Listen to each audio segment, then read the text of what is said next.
مومن کا قبر میں نماز کا دھیان۔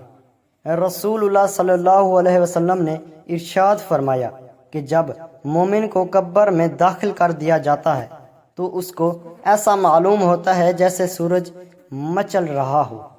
سو جب اس کی روح لٹائی جاتی ہے تو آنکھیں ملتا ہوا اٹھ کر بیٹھتا ہے اور یعنی کہ فرشتوں سے یہ کہتا ہے کہ مجھے چھوڑ دو، میں نماز پڑھتا ہوں۔